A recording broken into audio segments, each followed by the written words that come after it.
दिवाली के बाद शेयर बाजार एक बार फिर धड़ाम हो गया। सेंसेक्स 1400 से ज्यादा अंक गिरा है। निफ्टी में भी गिरावट दर्ज की गई। 450 अंक की गिरावट अब तक निफ्टी में दर्ज की गई है। शेयर बाजार में भारी गिरावट एक बार फिर देखने को मिल रही है।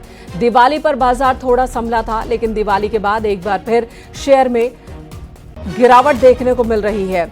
सेंसेक्स की ही बात करें तो सेंसेक्स 1400 से ज्यादा अंक गिर चुका है। जी हां, दिवाली के बाद हफ्ते की शुरुआत और सेंसेक्स में 1400 अंकों की गिरावट अभी तक दर्ज की गई है।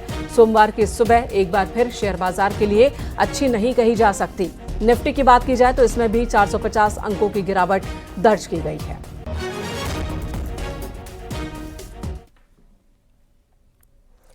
जमीयत उलेमाए हिंद ने वक्फ संशोधन विधेयक के खिलाफ अपना अभियान तेज कर दिया है। रविवार को दिल्ली के इंदिरा गांधी स्टेडियम में संविधान बचाओ सम्मेलन में जमीयत उलेमाए हिंद ने वक्फ संशोधन बिल के खिलाफ प्रस्ताव पेश किया और इस बिल के अलावा 4 और प्रस्ताव पेश किए गए।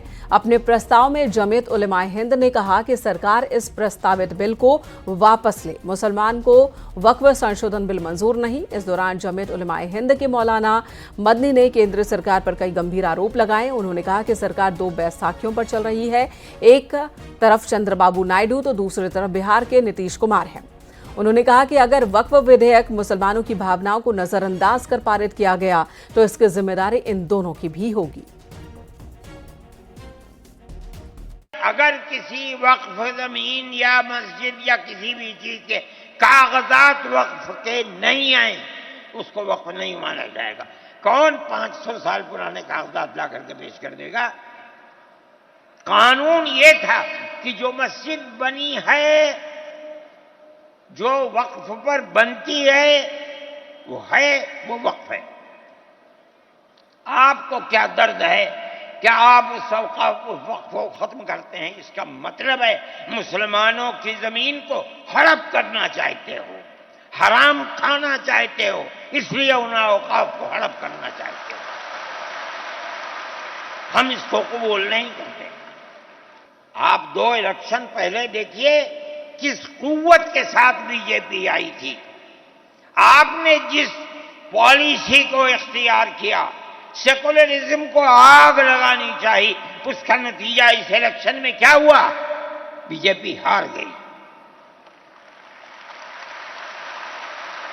मैं कहता हूं कि अगर चंद्रबाबू नायडू की बैसाखी न होती और उधर नीतीश कुमार की बैसाखी न होती तो बीजेपी गवर्नमेंट नहीं बना सकती थी। भले ही मदनी वक्फ संशोधन बिल का विरोध कर रहे हो, लेकिन बहुत सारे मुस्लिम संगठन हैं, बहुत सारे मुस्लिम नेता हैं जिन्होंने इस बिल का समर्थन भी किया है। इधर केंद्रीय मंत्री गिरिराज सिंह ने जमीयत उलेमाए हिंद पर बड़ा हमला किया और वक्फ बोर्ड को अघोषित लैंड माफिया बताया।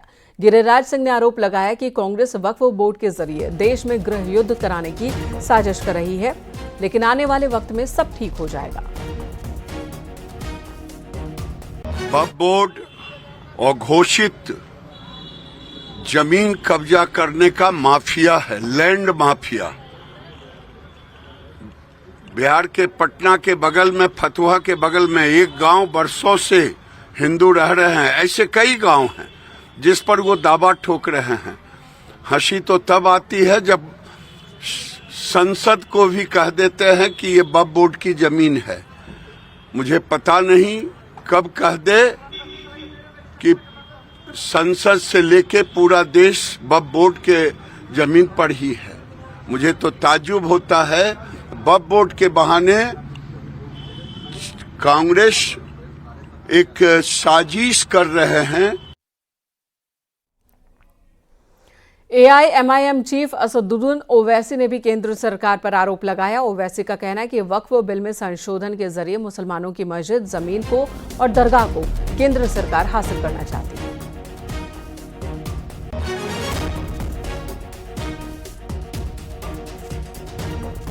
मेरे वक्फ बोर्ड का मामला आएगा मुसलमानों का, उसमें आप बोलेंगे नहीं कोई नॉन मुस्लिम को मेंबर बनाएंगे। क्यों बनाएंगे भाई? आप ये आर्टिकल 26 का वायलेशन है ही नहीं है। आप काशी विश्वनाथ में बनाइए, कोई नॉन हिंदू को नहीं बना सकते। आप उड़ीसा में नहीं बना सकते, तमिलनाडु में नहीं बना सकते, तेलंगाना में नहीं बना सकते, आंध्रा में नहीं बना सकते। अमरनाथ जी यात्रा बोर्ड है, कितने नॉन हिंदू को बनाया आपने, बताइए। यही तो हम बता रहे हैं, इनकी नीयत में, इनकी नीयत साफ नहीं है नरेंद्र मोदी की। कल जब ये बिल लेकर आएंगे पार्लियामेंट में तो बोलेंगे देखो मुसलमानों से हमने उनकी मस्जिद छीन ली, हमने दरगाह छीन ली उन लोगों से, हमने उनकी जमीन छीन ली। पहले झूठा प्रोपेगेंडा करे